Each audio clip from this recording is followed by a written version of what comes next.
एक औरत एक अल्लाह वालों के पास आई और आकर कहने लगी, हजरत एक बात कहनी है, मेरा शौहर घर में तवज्जो नहीं देता, मेरा शौहर घर के अंदर सामान लाने के लिए तो पैसे वैसे नहीं देता, खर्चा पानी घर में नहीं देता, मुझे तो शक हो रहा है कि मेरे शौहर का बाहर कहीं चक्कर चल रहा है, कोई वजीफा लेने आई हूँ हजरत, कोई वजीफा दे दो।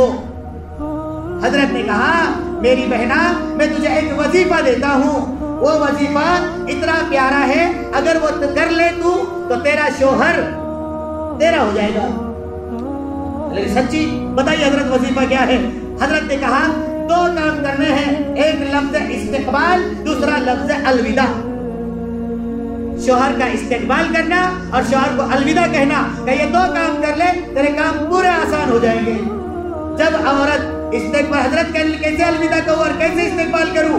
हजरत ने कहा, अलविदा शौहर को जब वो घर से काम के लिए निकलने लगे, तो घर से काम के लिए निकलते वक्त में चौखट तक उसको जाकर घर से जब निकल रहा है तो उसके मुस्कुराते हुए चेहरे के साथ उसको घर से विदा करो और घर से रुखसत करो, और फिर उसको दुआएं देते हुए और अल्लाह से दुआ करते हुए, ऐ अल्लाह मेरा सुहाग जा रहा है, मेरे सुहाग की हिफाजत करना, मेरा शौहर जा रहा है, ऐ अल्लाह दुनिया में सबसे कीमती मेरी दौलत है, तू उसकी हिफाजत करना। का ये दुआएं नेक तमन्नाओं के साथ, दुआओं के साथ अपने शौहर को रुखसत करना, और जब वो वापस आने लगे तो उसका इस्तेकबाल करना।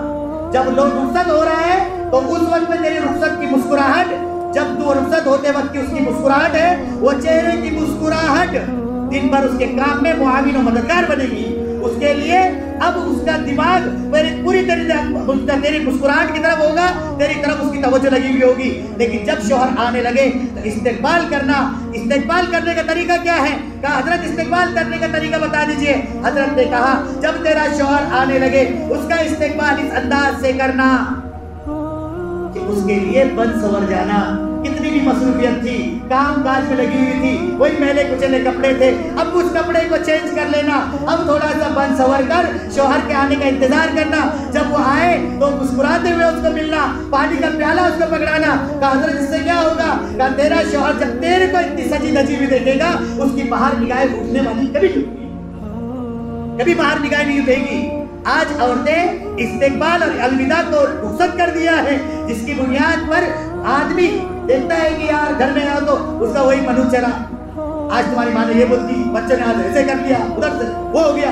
वो बेचारा आया टेंशन में, उसको मुस्कुराहट के चेहरे के साथ में उस बीवी ने इस्तेकबाल करना चाहिए था, वो घर के अंदर आकर टेंशन, तेरी कहाँ से आदत है, तब फेंकता बाहर हो, घर में फेंका के निकला बाहर घुसता रहे, क्या रे तू, हाँ वाला थोड़ा चाय पिएंगे। ये हाल क्यों होता है? घरों में दीनदारी क्यों नहीं है? हमने दीन और दीनदारी को हमने समझा नहीं, शरीयत को समझा नहीं, दीन के पैगाम को समझा नहीं, जिसकी वजह से हम परेशान हैं।